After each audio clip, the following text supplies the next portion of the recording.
selanjutnya itu mohon sana sambil bersantai kita dengarkan ilmu yang akan disampaikan oleh guru kita Al-Ustaz Haji Muhammad Sudin Ismail. Untuk itu pada beliau kami persilahkan dengan segala hormat.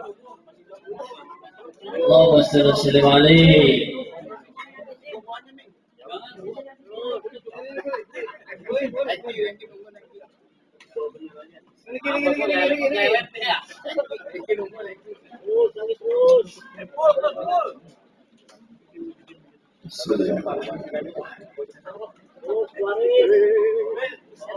Assalamualaikum warahmatullahi wabarakatuh.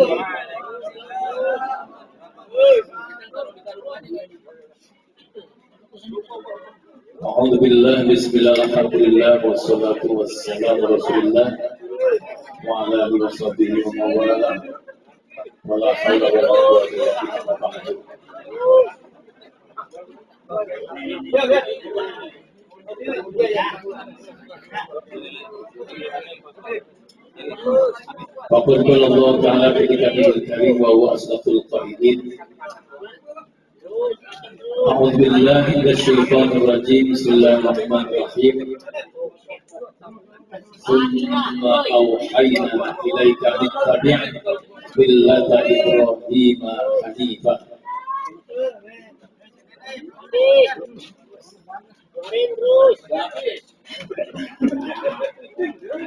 Ya, bismillah. Al-ayah wal ma'na wallahu alam bil muradih. Wa qala Nabi sallallahu alaihi wasallam.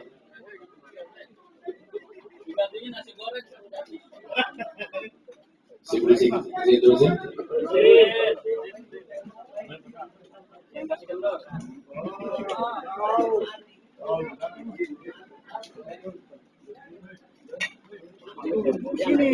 Sudah selesai. Saya minta izin duduk ya. Saya capek baru sampai dan tinggal mobil sendiri udah macet. Mohon izin saja.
Alhamdulillah, bismillah, alhamdulillah, wassalatu wassalamu ala rasulillah wa ala alihi wa sahbihi wa mawalah wa la hawla wa la quwwata illa billah.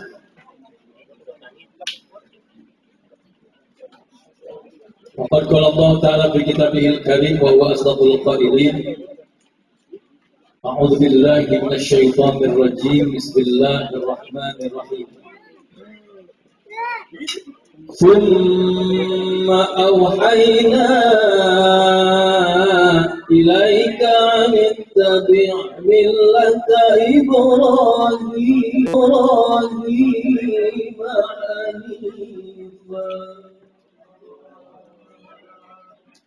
Al-ayah wal makna wallahu alam bil murad. Wa qala Nabi sallallahu alaihi wasallam, kullu mawludin yuladu ala fitrah fa abawayhi hawwidanihi al-masiranihi al-majsani. Sadaqallahu azim wa sadaqallahu rasuluhu an-nabiyul habibul karim. Wa nahnu ala dhalika minasy syahidin wasyakirin. Walhamdulillahi rabbil alamin. Kemudian auhayna ilaika, kami wahyukan kepada engkau wahai Muhammad, anit tabi' millata Ibrahim hanifa, untuk mengikuti millah, untuk mengikuti agamanya Nabiullah Ibrahim alaihi salam. Maka begitulah kewajiban kita, syariat itu sudah ada, dan hukum dari khitan itu wajib. Hukum khitan itu wajib. Dalam kaidah usul fiqh begitu, walaupun itu wajibnya karena menjadi prasyarat. Apa yang menjadikan sempurnanya sebuah kewajiban prasyarat? Ada yang belum? Dua kali. Saya yakinlah di kita tidak. Jadi ada orang Cina mualaf masuk Islam diam-diam sama bininya, diam-diam sama bininya. Orang dia kagak mau ketahuan dulu, dikitan aja. Kan kalau sekarang sunat itu cepat pak, baiknya dia dibandingkan dulu itu khitan ulama banget. Nyunatinnya cepat, namanya bengkong. Namanya bengkong. Bengkong itu ya pakai pisau. Saya dulu belajar di pondok di sana, belajar sunat. Cuma itu pakai ini, himis kata orang. Maka tadi itu diperintahkan sholat supaya suci, kita dibersihkan semuanya. Dan ternyata syariat Islam memberikan kepada kita sesuatu yang manfaat, dan bukan tujuannya di situ saja. Kalau anak kita dikhitan, kita berharap anak kita menjadi anak yang soleh. Karena tadi juga bukan cuma sekedar khitan, tapi ada nanti sholat dan sebagainya. Saya yakin di sini semua kita punya anak, pengen anak yang soleh, ya. Betul nggak? Semua manusia, karena al-insan abdul ihsan, manusia mah hamba kebaikan, semua itu. Yang namanya manusia hatinya fitratullahi hanifah. Aja, entar-entaran. Ayyallah sholat.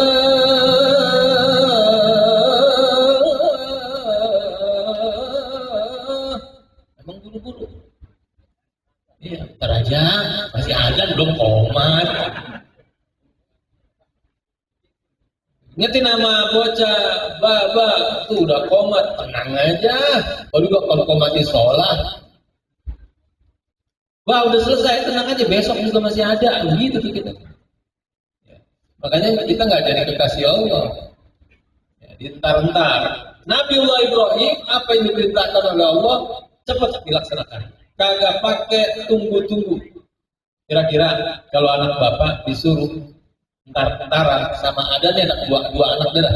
Yang satu disuruh nih, disuruh entar bah.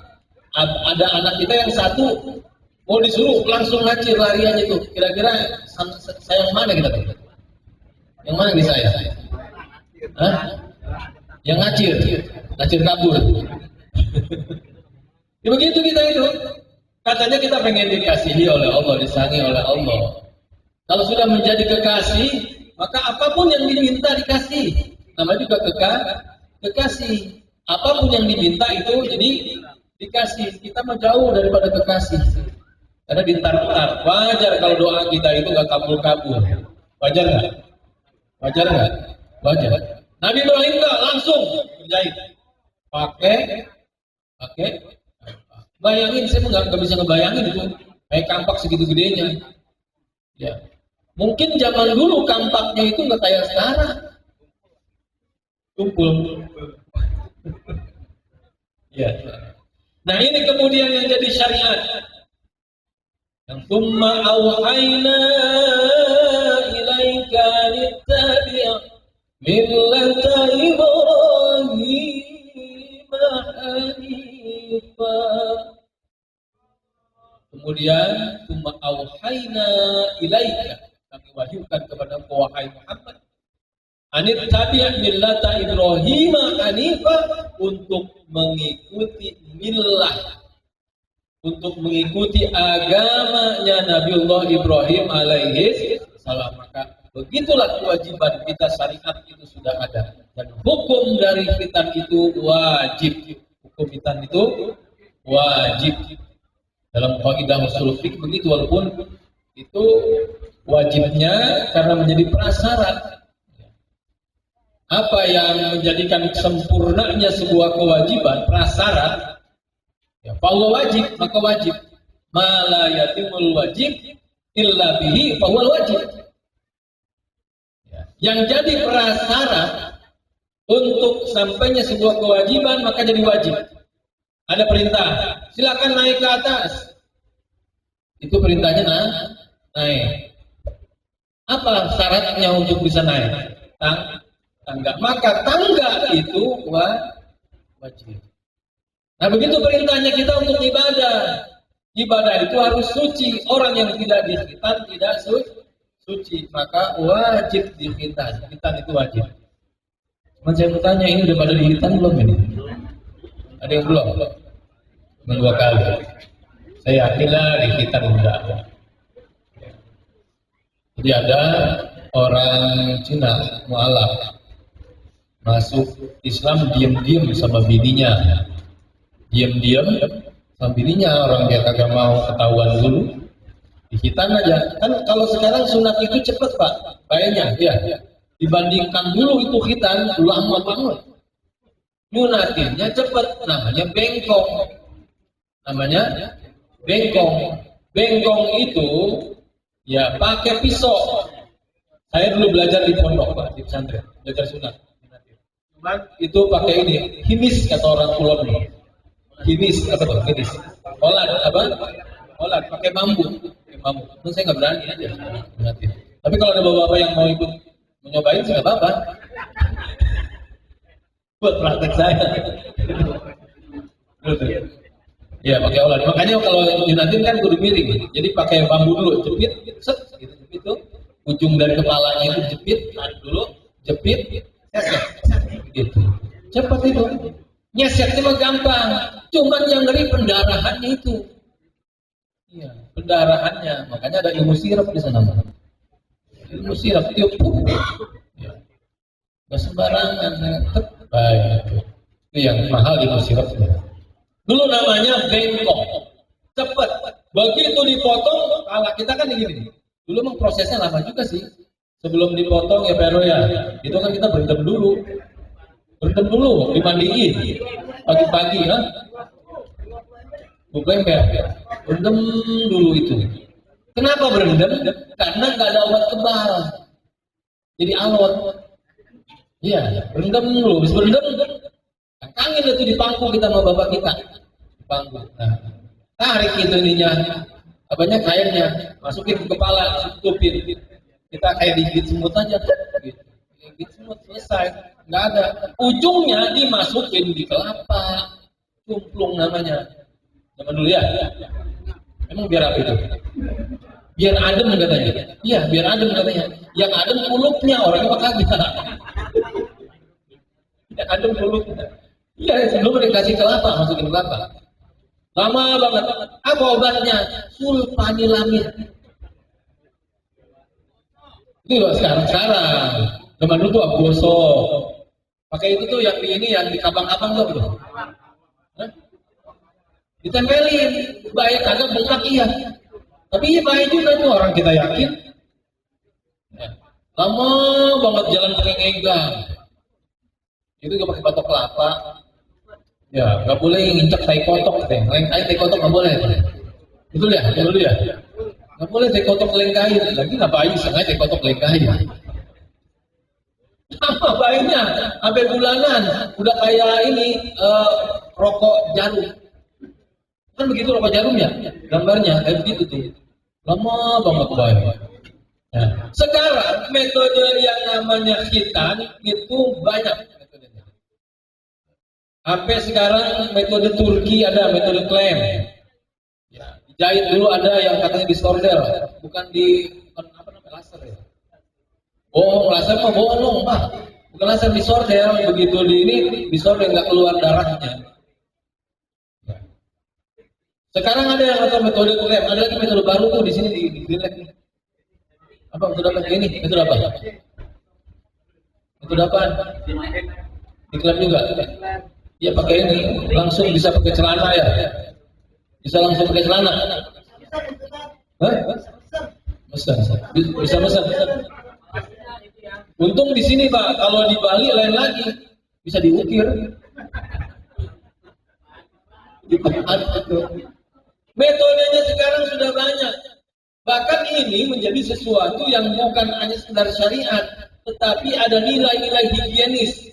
Islam bukan higienisnya, tapi ini syariatnya. Kalau kita melakukan ini karena ada tujuan untuk melaksanakan ibadah, supaya sholatnya sah, supaya wudhunya sah, nggak bawa najis. Karena kulpa itu di dalamnya itu pasti ada najis. Boleh tidak berkhitan, silakan kalau sudah tua nih. Kita takut, nggak apa-apa. Tapi kalau kencing diselekin, dicelekin apa?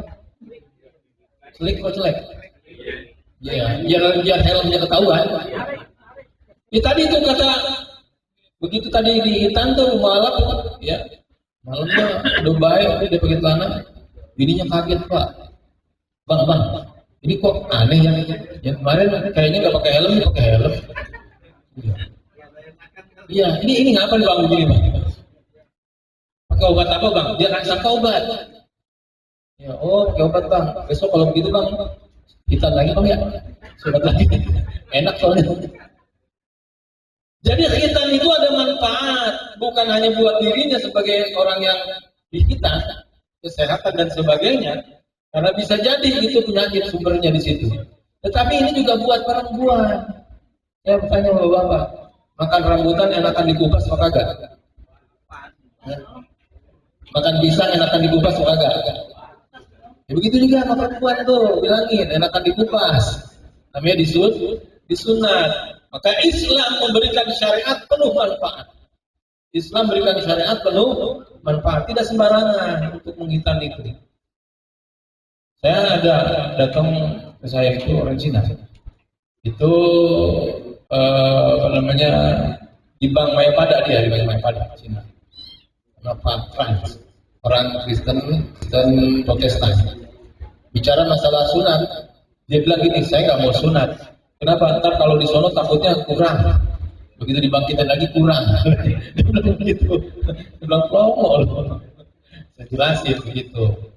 Nah, jadi ternyata khitan ini sekarang bukan lagi sesuatu yang tabu, tetapi memang sesuatu kebutuhan. Dan orang-orang di Barat, di Amerika, bahkan banyak orang di Jepang itu juga yang sekarang khitan.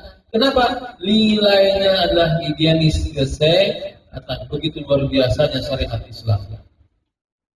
Ya, begitu hebatnya syariat Islam. Maka Nabi Ibrahim diikutin tuh semuanya tuh oleh anak-anaknya, Nabi Ismail, Nabi Ishak, sampai ke Nabi Isa, sampai kemudian Nabi Muhammad, dan sekarang kita melaksanakannya. Ini namanya syariat buat kita yang penuh makna dan penuh manfaat.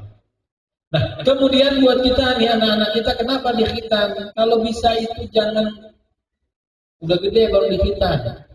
Ya. Kalau di daerah Jawa Barat, Bandung terutama, 40 hari dikhitan. Udah 40 hari sudah dikhitan. Di tempat saya rata-rata itu umur 5 tahun ke bawah, 5 tahun, paling tua 5 tahun. Rata-rata, walaupun ada juga yang gede. Kalau daerah Jawa, SMA, ya mau dihitan dicukur dulu. Ya, begitu ya. Ya Pak Imam ya, gitu ya di Jawa ya. Begitu bagus nungguin. Iya. Yang nyunatin juga, apalagi kalau sekarang bahayanya kan gini. Itu yang namanya perawat kan perempuan. Ya, perawat perempuan. Coba kalau yang dikhitan itu udah SMA. Apa kagak malu itu? Iya, alif jadi wow, kan jadi gitu. Bahaya. Makanya kecil-kecil supaya apa? Dia itu kalau nanti disuruh sholat, karena kan kita disuruh tuh anak-anak kita. Ya. Muru auladakum bis sholat, perintahkan anak-anak kamu itu melaksanakan sholat. Kapan itu diajarkannya? Ketika umur 7 tahun. Maka jangan anak-anak kecil bawa itu ke musola kalau belum khitan, karena masih bawa najis. Khitan dulu. Tapi boleh di belakang, silakan. Jangan bisa sudah kita bawa anak yang belum dikhitan ditaruh depan lagi tuh bocah. Bapaknya sendiri juga gak ngerti itu. Kita dulu supaya apa? Supaya sah sholat tidak bawa najis. 7 tahun perintahkan sholat, 10 tahun dipukul kalau meninggalkan sholat. Ini bapak-bapak berapa tahun umurnya nih? Ninggalin sholat diapain? 10 tahun perintahnya disuruh dipukul, ninggalin sholat. Ini ada nih yang sekarang udah, ini kan 17 tahun kebalik ini. Bukan gak ada kebalik, 71. 15 tahun kebalik, 51. 14 tahun kebalik, 41 daripada bangkotan. Ada yang begitu, ringan banget tidak ninggalin sholat. 10 tahun aja sudah dipukul.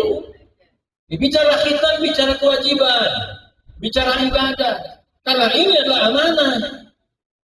Kita diamanahin untuk ibadah. Mau jin, mau manusia, itu diperintahkannya amanahnya ibadah. Wa ma khalaqtul jinna wal insa illa liya'budun. Untuk ibadah. Maka tadi itu diperintahkan sholat supaya suci, dikhitan, dibersihin semuanya. Dan ternyata syariat Islam memberikan kepada kita sesuatu yang manfaat dan bukan tujuannya di situ saja.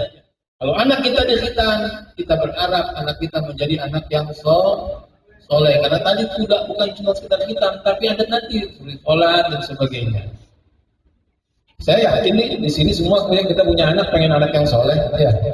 Betul nggak? Semua manusia, karena al-insan abdul ihsan, manusia mah amba kebaikan, semua itu. Yang namanya manusia hatinya fitratallahi hanifah, cenderung pada kebaikan. Kita pengen anak kita soleh. Ini yang pakai peci, yang pakai sarung, yang suka sholat. Pengen anaknya itu jadi anaknya soleh. Jangankan kita, yang kagak sholat aja pengen anaknya soleh. Benar nggak? Babanya bajingan, babanya brengsek, gitu. Anaknya pengennya soleh, apalagi kita. Benar? Karena kita pengen anak yang soleh, kita namain Muhammad soleh, bukan soleh di situ.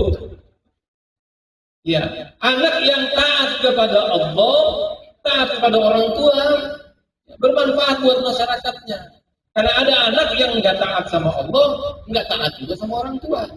Ada nggak begitu di sekarang? Kan anak-anak sekarang susah cari anak yang soleh, susah banget. Ya, akhlaknya udah kemana tahu tuh anak-anak sekarang. Saya suka nanya nih sama pengajian. Bapak-bapak coba saya jawab nih. Sekarang, dulu kita kalau jalan ada orang tua di depan kita, permisi nggak? Ngengser nggak tangannya? Ngengser, permisi gitu. Ya. Sekarang tanya nih, kalau kita lihat ya, ada nggak bocah yang gitu sekarang? Hah? Lah bapaknya lagi duduk jalan kain. Rokoknya nganggur dia bulan juga. Gara-gara babanya itu. Susah nyari anak yang soleh, susah. Maka tadi dimulai dengan khitan, dimulai disuruh sholat, ajarin akhlak, ajarin adab. Kata Rasul gini, siapa orang yang menghormati orang tuanya, dia akan dipersiapkan anak yang akan menghormati dirinya. Kalau kita perlakuan kita nih, anak kita sama kita, anak kita ngelawan, bisa jadi itu perilaku kita sama orang tua kita. Betul nggak? Iya memang gua itu. Gua banget tuh. Kita pengen punya anak itu menghormati kita, sementara kita tidak menghormati orang tua kita. Kira-kira ngeplok nggak tuh? Ngeklik nggak kalau orang anak sekarang juga ngeklik nggak? Kagak plok. Pengen punya anak yang soleh, tentunya buah-buahnya emaknya harus soleh. Anak sekarang kalau ngelawan pak, benar, pinteran dia sama kita. Nah sekarang rata-rata begitu diajarin mulimannya juga dia protes. Iya. Malah galakan, ada anak yang galak banget pak. Iya. Minta motor kagak ngerti. Iya, bakar rumahnya. Emaknya lagi sholat, iya dipukul emaknya. Anak brengsek banget tuh. Ini kalau lahirnya di zaman Nabi Khidir, pada masa Nabi Khidir ada ini, aja pada di sebelah lagi bocah sekarang. Ya. Kan ada cerita Nabi Khidir kan? Yang anak itu pada masa itu, pada zaman itu, ketika Nabi Musa itu berjalan, ada anak kecil yang kemudian dimatiin sama Nabi Khidir.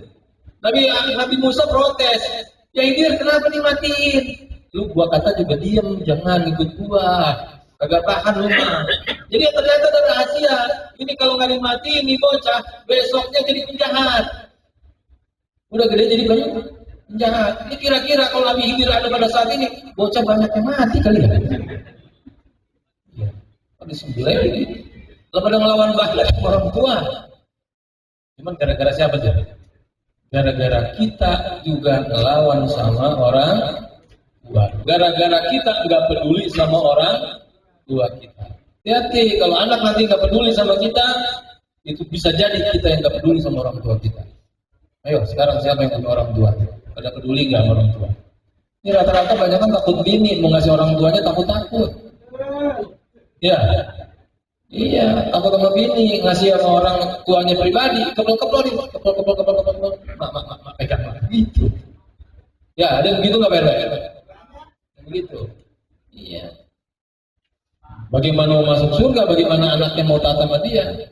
Maka sekarang pendidikan. Khitan itu emang buat anak-anak. Hari ini peringatan yang buat kita semua. Karena yang hadir hari ini bukan anak-anak, tapi kita semua yang sudah pada punya anak. Maka pengen punya anak yang soleh, maka yuk kita soleh sendiri. Kita solehin diri kita, tuh ramein tuh musola, ramein masjid, ramein pengajian. Ini kan tidak, saya harus belak-belakan ngomong nih Pak, kalau zaman sekarang begitu. Terserah Bapak mau terima atau tidak, tapi tidak ada dakwah. Banyak di antara kita yang tahu itu musola ada, tapi kayaknya orang tahu. Benar nggak? Banyak yang masjid itu tahu, tetapi orang tahu, nggak tahu ke situ maksudnya. Ya, ini kan jadi orang egois nanti nih kalau yang begini orang egois Pak, benar Pak. Mau menang sendiri. Giliran waktu hidupnya nggak mau bermakmum, nggak mau berjamaah bermakmum, begitu mati di depan. Ini egois nih. Di depan imam lagi. Ya kok itu berangkat. Lagi hidupnya nggak kenal musola, lagi hidupnya nggak pernah kenal berjamaah, matinya di depan. Yang paling enak kita kalau di depan buntut itu. Egois banget. Ya ini yuk kita doain dah, itu aja yang bisa sampaikan. Pengen punya anak yang soleh, kita harus pengen anak yang berbakti sama orang tua, kita masih punya orang tua, bakti sama orang tua. Bagaimana cara berbakti sama orang tua yang sudah nggak ada? Minimal bacain Fatihah, doain, sedekah, kasih itu pahalanya buat orang tua. Yuk mudah-mudahan kita doakan nih Ananda Azka menjadi anak yang soleh, berbakti kepada Allah, berbakti kepada orang tuanya, bermanfaat buat masyarakat dan negaranya, insya Allah menjadi pemimpin masa depannya. Doakan juga ya Bang Sopinya, orang tuanya menjadi orang tua yang soleh, yang insya Allah bisa mendidik anak-anaknya, dan insya Allah doain besok hajatnya ini berjalan lancar, tidak ada halangan rintangan, yang hadirnya juga banyak, maksudnya banyak yang amplopin dengan banyak doa. Yang mudah-mudahan sukses semuanya, dan bapak-bapak kita semua kita doa jangan putus asa. Anak-anak kita sebandel-bandelnya anak kita itu tetap anak kita, yang nggak boleh kita kasarin, yang harus kita doain. Mudah-mudahan menjadi anak yang soleh, anak-anak kita juga menjadi anak-anak yang penurut, anak-anak yang sama-sama kita nanti di surga Allah Subhanahu wa taala. Al-Fatihah. Bismillahirrahmanirrahim. Alhamdulillahirabbil alamin arrahmanir rahim maliki yaumiddin iyyaka na'budu wa iyyaka nasta'in ihdinas siratal mustaqim siratal ladzina an'amta 'alaihim ghairil maghdubi 'alaihim waladdallin. Ini saja yang bisa saya sampaikan, mudah-mudahan ada manfaatnya. Kalau ada yang salah dari diri saya, tolong dimaafkan. Kalau ada yang baik, sama-sama kita amalkan. Billahil hidayah taufiq wallahu muwaffiq ila aqwamit thoriq. Assalamualaikum warahmatullahi wabarakatuh.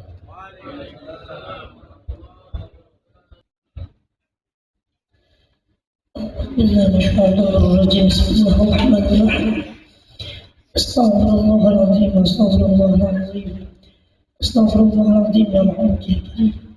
Ya Arhamar Rahimin arhamna. Ya Arhamar Rahimin arhamna. يا رب بالمصطفى بلغ مقاصدنا واغفر لنا ما مضى يا واسع الكرم. الحمد لله رب العالمين، الحمد لله رب العالمين، حمدا شاكرين حمدا ناعمين، حمدا يوافي ويكافئ مزيدا. يا ربنا الحمد والشكر ما ينبغي لذلك الكريم وعظيم سلطانك. اللهم صل على سيدنا محمد. اللهم اغفر لأمة سيدنا محمد. اللهم اغفر لأمة سيدنا محمد. اللهم اغفر لأمة سيدنا محمد. اللهم ارحم أمة سيدنا محمد. اللهم استر أمة سيدنا محمد. اللهم اصلح أمة سيدنا محمد. اللهم في أمة سيدنا بالعزة عما يصفون. سلام على المرسلين والحمد لله رب العالمين. سر الفاتحة.